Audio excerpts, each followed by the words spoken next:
Yo, what's up, man? This is Alias Khryst representing the G's Up Bank government officials. Brownsville is where I'm from. Low life is the movement, and I got a story to tell. Let's go. Let's go from the beginning. So, like, pretty much where you from, where you represent, day one. Brooklyn, Brownsville. Born and raised. Ocean Hill, Brownsville. And for about 20-something years. And the rest of my years, came out of Queens. You know what I'm saying? After the deal, that shit, just chilled out. So, like, as far as Brownsville, like that environment, like, what were some of the things, like, taking place in that environment, as far as, like, some of the hip-hop elements that sort of, like, influenced you or sort of, like, molded you to want to, like, become an MC? I mean, at the time, it was, like hip-hop, for me, I had to kind of sneak and listen to this shit. My mom wasn't really with all of that cursing, you know what I'm saying? Okay. So, my first hip-hop tape was Greasy Han Rosin, De La Soul. So, my man Supreme, shout out to Cream, he had First Choice Clothing. He had a spot around the corner that had a comic book and they sold tapes and shit, you know what I'm saying? So I would get all my tapes and all of that shit from there.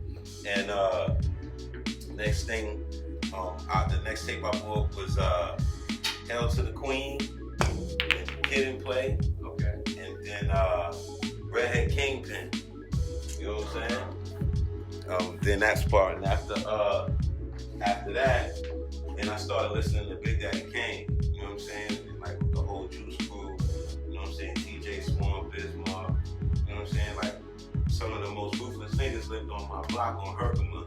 So, you look out the window, you would see Hawk and certain niggas that ran with Kane and niggas all on my block, you know what I'm saying? Mr. C niggas would be all on my block. Street like Yeah, so I'm like, shit, you know what I'm saying? I'm saying to myself, like, oh, okay, cool. That's the life I want to live.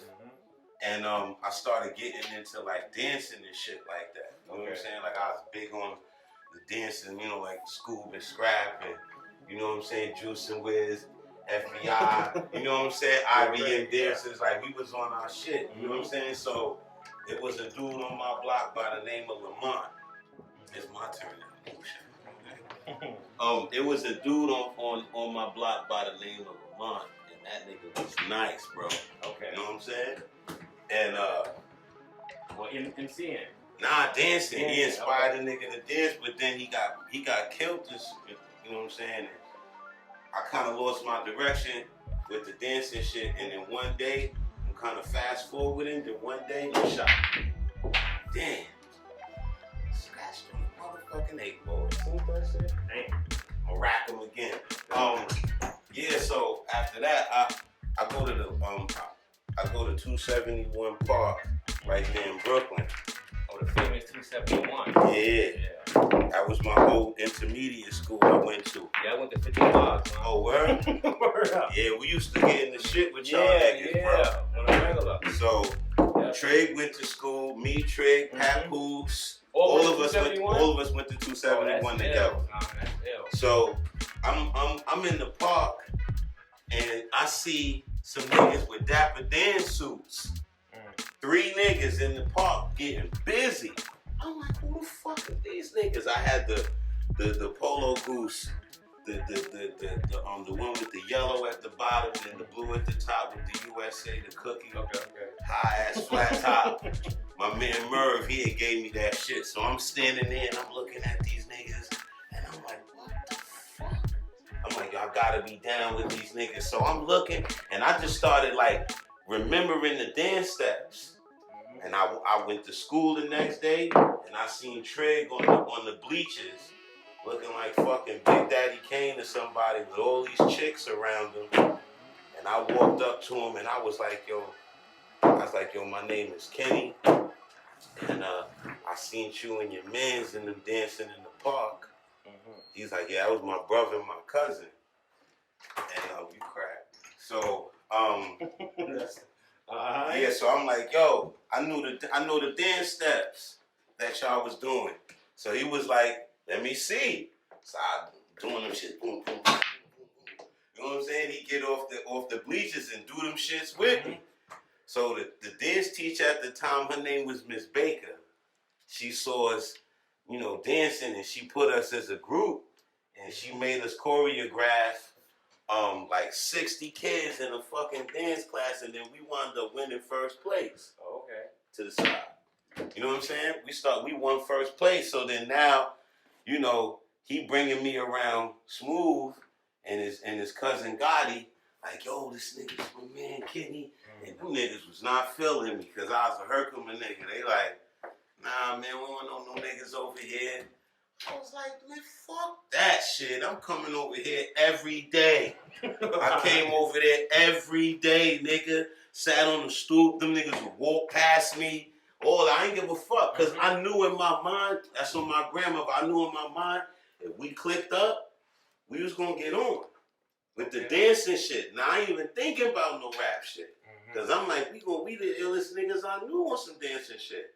So we started dancing for Lil Fame back in the days. We was dancing behind him and shit. Me and Trig was dancing behind Scrap. We was called Product of Society Dancers. So we started dancing behind Scrap. And then we had our crew 3D. And then we turned to the Guest Riders. So we wore was Guest. You know, I was on some polo shit. So I wore mad Guest polo, Tommy Hilfiger shit. And we would just like on some like Wu-Tang shit, but on some dancing shit. Okay. So mad Brownsville niggas on the stage on some thug shit, but we up there doing aerodynamic jitterbugging and all kind of crazy dance routines, and we was winning first place every fucking time. And one day this nigga Smooth picked up the mic and started rapping while we was dancing, and the fucking crowd went crazy. And we won in the rap category and in the dance category. Whole fight broke out. We fucking niggas up. Blah, blah, blah. So a few days later, Smooth was like, yo, I ain't dancing no more. Yo, that shit broke my motherfucking heart. Because I'm like, what? The fuck you? What you mean you not dancing? He said, nah, I'm rapping. You got a taste of the mic. Yeah, so Trey was like, fuck it. I ain't dancing no more either. I'm like, what the fuck? It's on me? Nah, it's on me. He's like, he was like, I'm a rap too. So I'm like, well, fuck it then. I'm a rap. So what year was this? He made that decision. When Smooth made that decision. Smooth made that decision like 91. 91. All right, so this is like the golden era. Yeah, it's like 91, almost 92, right before because he had got locked up. You know what I'm saying? On some shit. So, you know, Smooth was on some rap shit, right? And then, you know, DR was like the DR period was like the Quincy Jones of the fucking hood. So you want to get on, most cases you going to go fuck with DR. Right. Because DR was working with Freedom Williams and all kind of niggas, you feel me? All right, so y'all was together prior to the deals and all that. Yeah, nah, we was fam. Like, I knew Smooth and Trig since I was like 10 years old.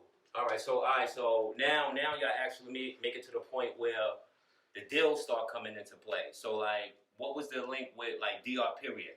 Like you said, he was like real big in the hood. Smooth. He associated with all the hot artists. Yeah, because Smooth down like the Papoose. Exactly. Right? Yeah. And MOP. He put the group MOP together. Right. You know what I'm saying? Like they were separate artists. You know what I'm saying? So put them together as a group. That's dope. I never knew that. Yeah. So, that's probably exclusive. I don't even know if anybody ever spoke on that. I never heard that one. Yeah. So how did it all come about? The relationship with DR. Well, Smooth, Smooth had already heard about DR because DR had a studio on Herkimer at the time before he had the spot on Decatur, and Smooth started working with him. You know, we were signed to my mom's under management and shit because my mom's was managing us and all of that or whatever. And then, Smooth was locking in, doing some records with DR. And then, no, it's on you. Started doing records with DR. And then, he had got locked up. So in the time of him getting locked up, D was playing MOP came together and he started, the How About Some Hardcore shit, that shit was bumping. And Hype Williams got the video. Matter of fact, it was Hype Williams and Sanaa Lathan was there because I think Hype was fucking with Sanaa Lathan at the time or some shit like that. Yeah. And we there on the set, and DR, they had a tent, and DR was playing smooth shit that that they had worked on before he was locked up. Niggas was buzzing on it, and then we had and niggas was out there having a little cipher. Hey, we all in there rapping and shit. I'm rapping and niggas wasn't feeling me. Niggas was like that. It wasn't? Nah, niggas was like I was corny at the time. So I dipped off the scene. I just dipped off the scene. I ain't fuck with niggas for like 2 months. Just sitting in the crib, getting my shit together. And by the time Smooth came home, he had got to deal with Profile. Right. So when Smooth got to deal with Profile, it was fucking on. Now it's my everyday lifestyle, and then there was a group called the Punishers that was signed to D2. Yeah. So it was a sticker that came out with a double mint gum, and it said double the flavor, and it had Punishers and Smooth song Hustling. That's the first song I ever been on. Cause it's my everyday lifestyle. That's me gonna hustle. So I got a taste of being, on the record, and that shit was buzzing for a minute. On Profile too. On Profile Records. Yeah. And then I remember we was in the crib playing cards. I had curfew. My mom was strict like a motherfucker, so I had to be. They used to call me Street Lights. And when 7 o'clock came in, the Street Lights came on. So when Smooth got to deal with Profile, how old was you at that time? Probably about 13, 14. Damn, like that. all right. Young. So, okay. Now, them niggas was in the crib, and they had a beat. I don't even think they had a beat, but they started Broken Language out. Because I was supposed to be on the fucking record with them niggas. And Trig wrote the first line, base your eyes on the die, death threat of cinder, and I left. I had to go. My mom said, my pager, the little pager, the 911 on my shit, I was out. I'm like, I gotta be out. But you was there for those first few lines. The first few lines. Nice. Because we was playing cards that night.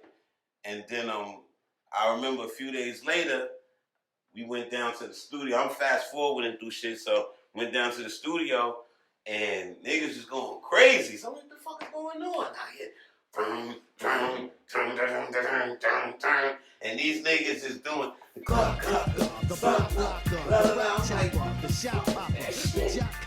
and when that shit dropped, my nigga, it was motherfucking pandemonium. Like, and that shit set it off. And alright, things just started moving fast at that point, but then it slowed down. And then now I'm fast forwarding, I get a call from Rafiq telling me to meet them in the city on 160 Varick Street. Alright, so Smooth, he got the single banging, he get to deal with Profile, right? The buzz is going. You know what I mean? The album dropped. Now, situations start to bubble with Def Jam. Right. So we start hearing Trig just to deal with Def Jam. Well, that's what, when I met Rafiq on 160 Varick Street, that's what Def Jam used to be. Okay, on Varick Street. Yeah, so they told me I was working, doing home improvement and shit at the time, like two days out the week and little bullshit, $50 or whatever. That's when I moved out to Queens at that point, because some bullshit happened. I was living in pink houses, and I moved out to fucking Queens. So I was doing some square shit, working and doing all that or whatever. Rafiq hit me. I met them niggas in the city. Then we wound up going, we sitting down, so they playing Trig shit. And it was Chris Lighty, God bless the dead, Dante Ross and Leo Combs. And they actually had showed us the Last Day video with ONYX. When it didn't even drop yet. They showed us the shit just to see. And I remember fucking with it because them niggas had mad Polo USA shit on in the video.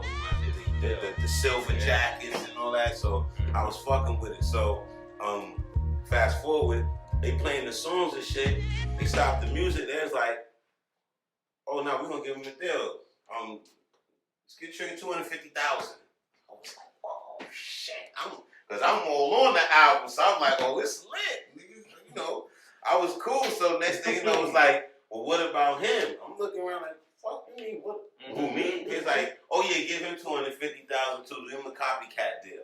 So now y'all both signed a Def Jam. Yeah, they signed us both on the spot. They both gave us $250,000 on the spin out.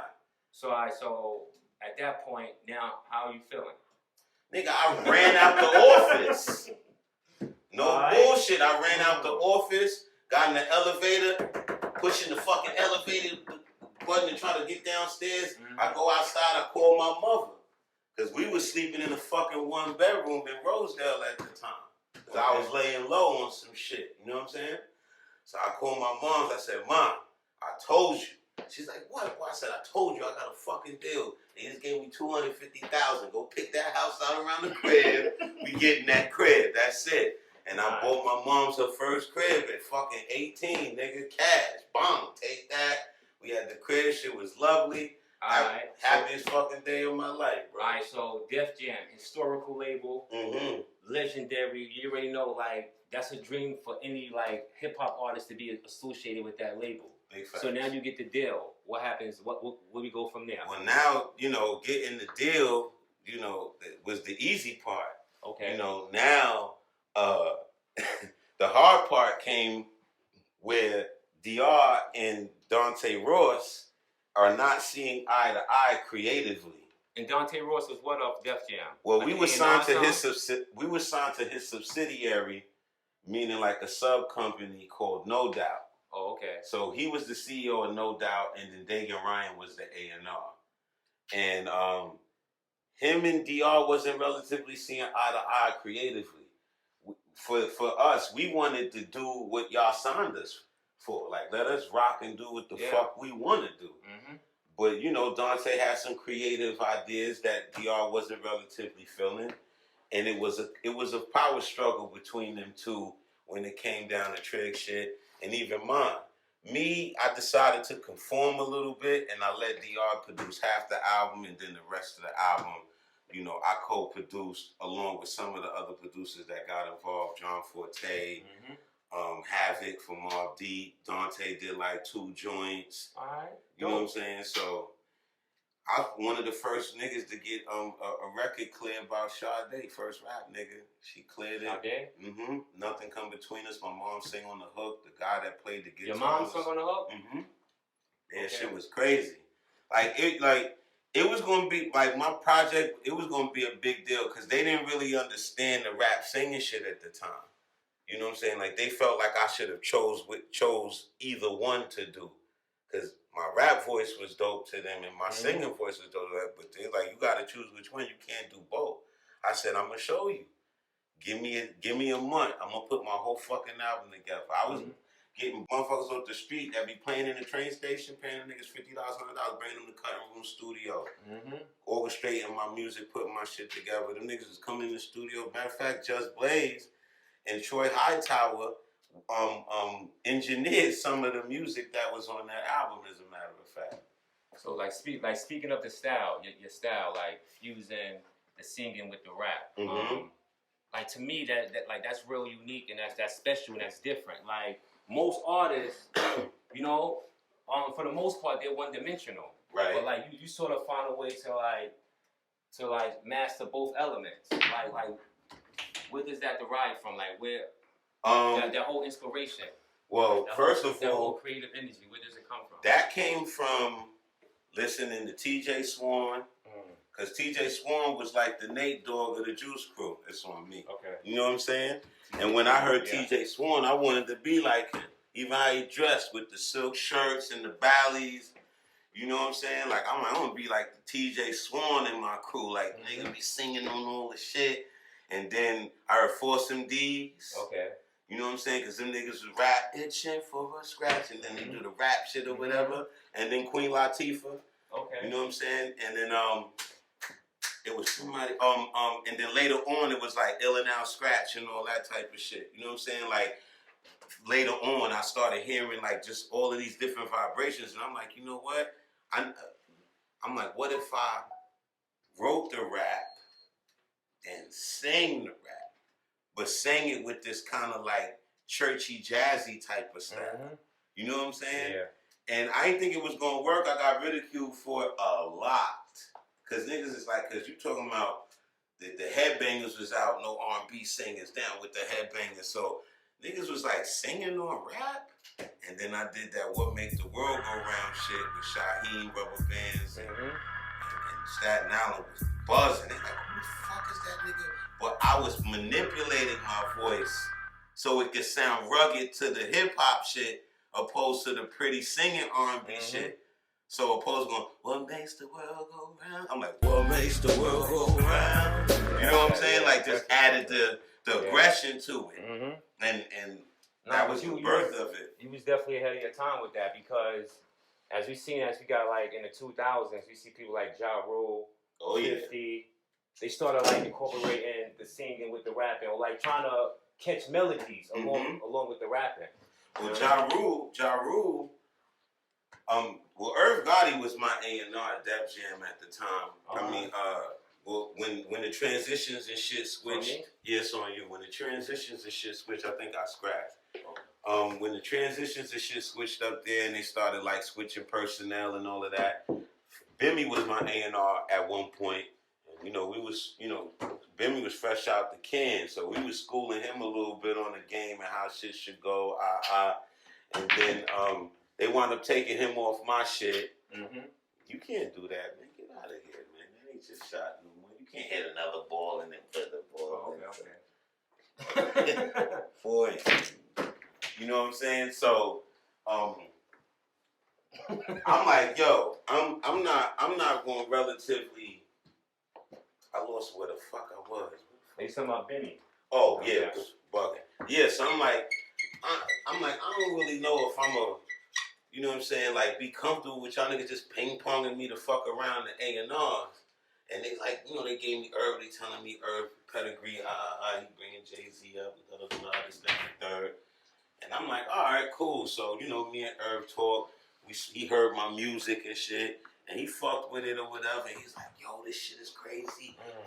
Yo, we gonna get Hype Williams to shoot your videos and all that. My mom's wasn't feeling him though, cause she felt like he was selling wolf tickets, cause he would tell us whatever. And my mom's had a great relationship with Leo, so she hitting this nigga, asking Leo, well, Irv said Hype gonna shoot the videos. He's like, Irv never told me. Irv can't say shit. He doesn't cut a check. You know, he's going into all that type of shit. So I'm like, so my mom to start beefing at Irv. Like, yo, what the fuck you playing with my son's career? This, that, and the third. So they wound up taking that nigga off my shit. And then Ja Rule come up to the label. And now, you know, Nutty Professor coming, the new Nutty Professor project is coming. And we ain't on it, but I see Jay-Z on it again, Foxy on it.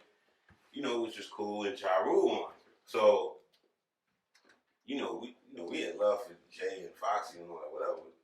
But I'm hearing Ja, and I'm hearing this shit. So it's so long since I met a chick and the be gone. So hold on to the feeling of posing and black on, cause from now on. I'm like, wait a minute. That shit sound like my crew can't go for that. Do you want to take a ride through the hood? The rock is split. Serious, something no good. I'm like, whoa. What the fuck y'all niggas doing? Holla, everybody get good again. I'm like, wait the fuck a minute. Now I'm starting to hear all of these different vibrations coming out of the gym, out of that gym, singing and rapping. And I'm coming to Leo like, yo, what are we doing here? You know what I'm saying? But not. You know, I understand that imitation is the highest form of flattery. So I wasn't so much angry about it. I was just like, let me come out so I don't get snubbed and niggas think that I'm sounding like that nigga. You get what I'm saying? Like, I didn't give a fuck. I don't care because that was the objective. To come into the game, add on, and have niggas, you know, like a pioneer come in and shit and pioneer some shit. So in my mind, that was the objective. So I ain't give a fuck about niggas being inspired and doing the style. But let me get mines off so niggas don't try to say, oh, I sound like this one, I sound like that one. And that was my struggle up there. And the originator shine first. So I went independent to the corner. I went independent. Okay, independent. So I could just, kind of go against the machine without them niggas trying to dub me. Because if I'd have stayed on Def Jam, y'all probably would have never heard from me again. To be honest with you, it's a lot of niggas that got shelved, and it's hard to get off that shelf when you niggas give you OD bread and you ain't recoup. You gonna be a tax write-off until they decide to get you the fuck off, or you got a good lawyer to find a loophole in your contract. All right, so going from major to independent, that's like a big transition.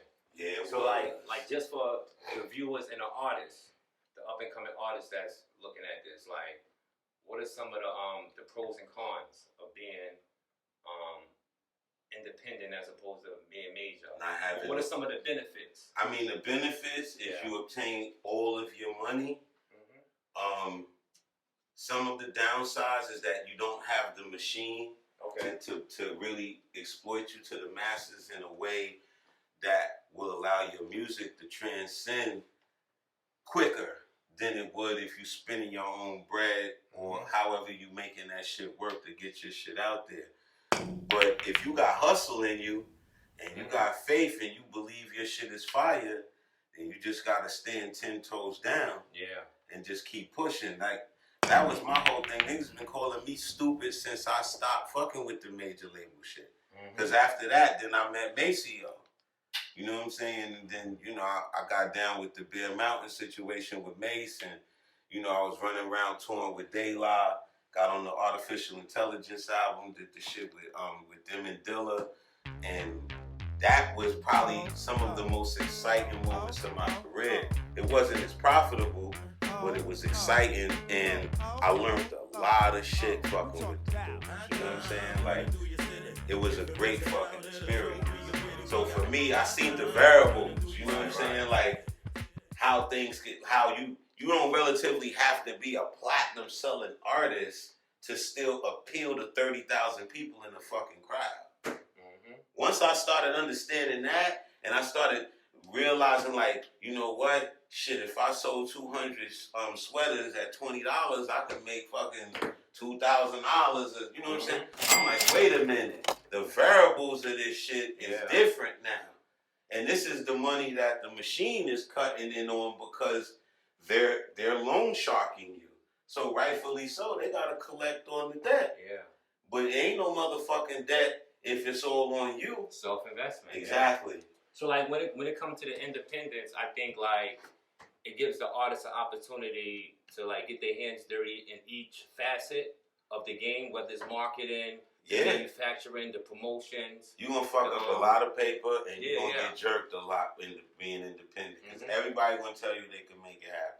But like it gives you a chance to like sort of like look at your music and every release as an asset.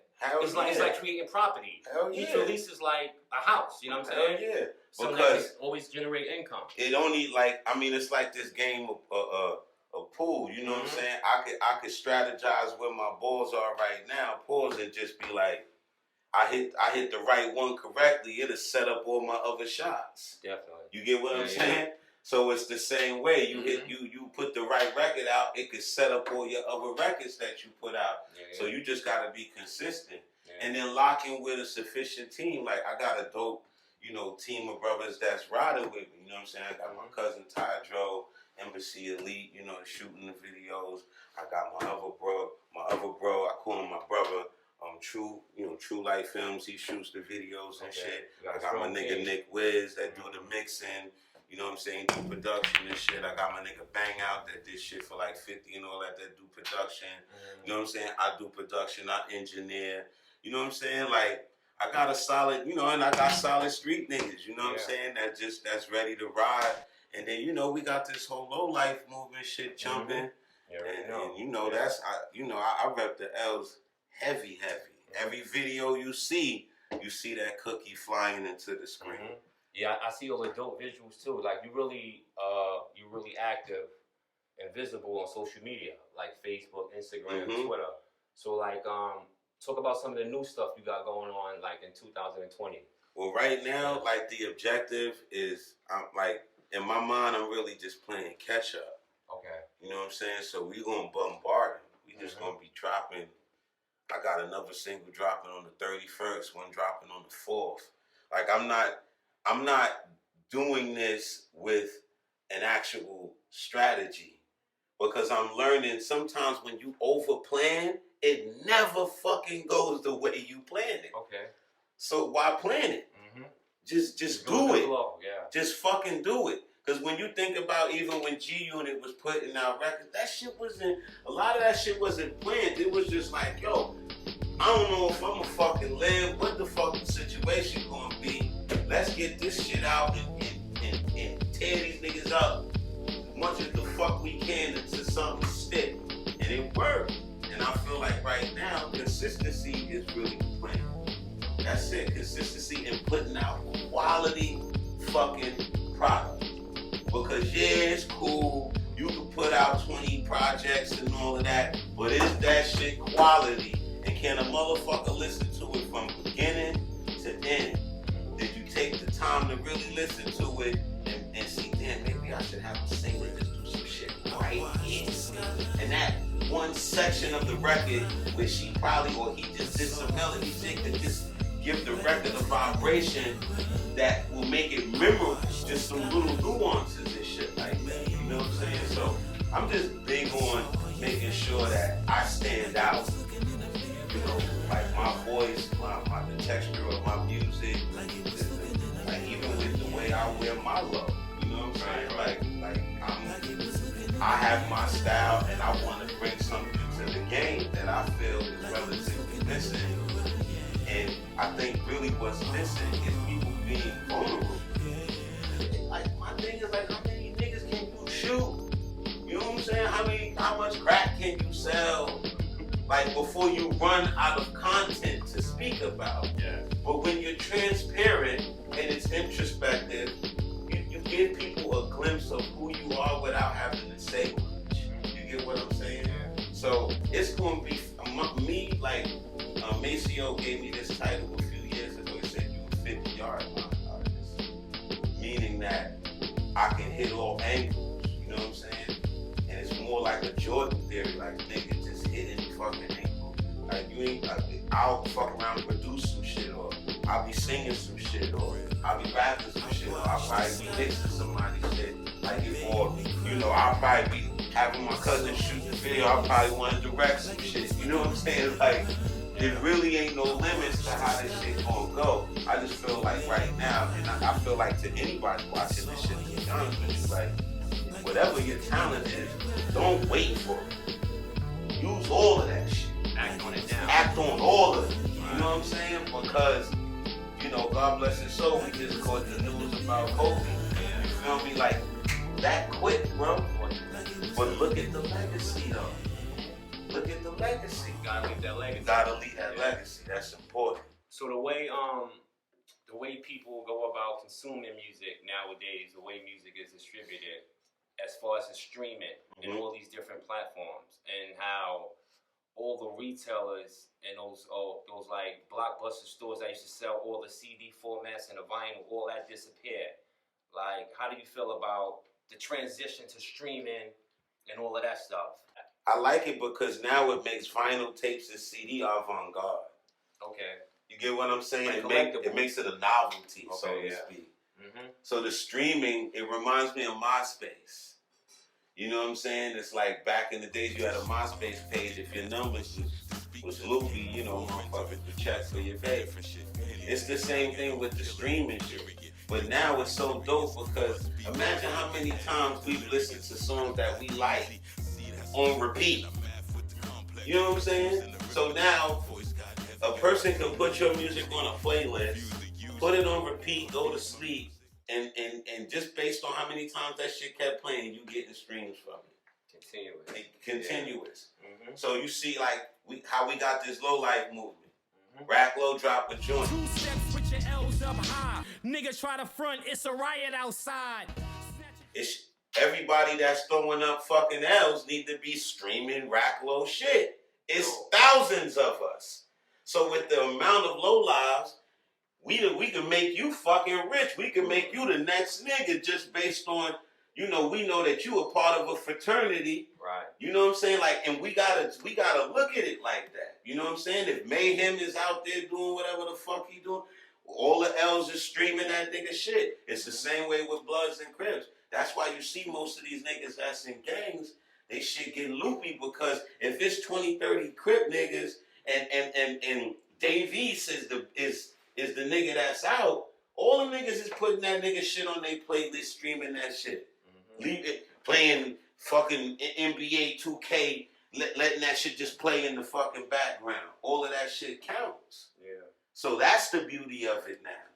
You know what I'm saying? That's the beauty of it, because whereas in the fraternity that we involved in, and the amount of brothers that's in this shit and sisters that's in this shit, imagine, look how many people you have come to Low on the Deuce. Mm-hmm. So if you could get that many people to come to Low on the Deuce, and we could get that many motherfuckers to say, stream this nigga shit.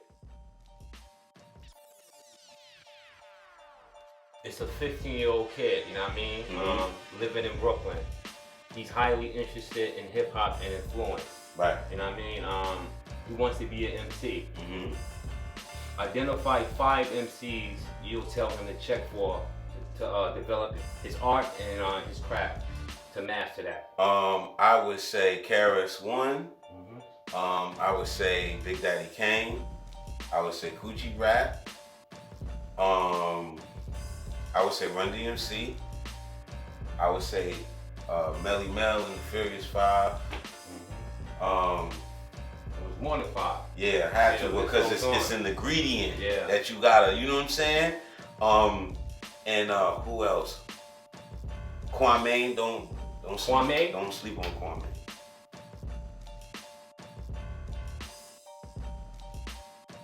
Like 2020, just let the viewers know specifically what projects are coming out, you know what I mean? And let them know your social media handles.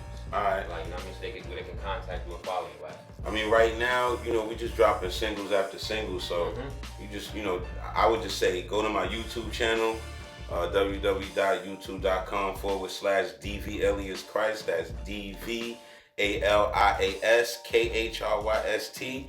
And, you know, just hit the subscribe button and hit that little auto thing, so you know as soon as new video come up there, just hit you with the notification. And, you know, just stay locked in with me. My social media is at DV Alias Khryst. Everything is at DV Alias Khryst. SoundCloud, DV-Alias-Khryst. You know, just stay with me.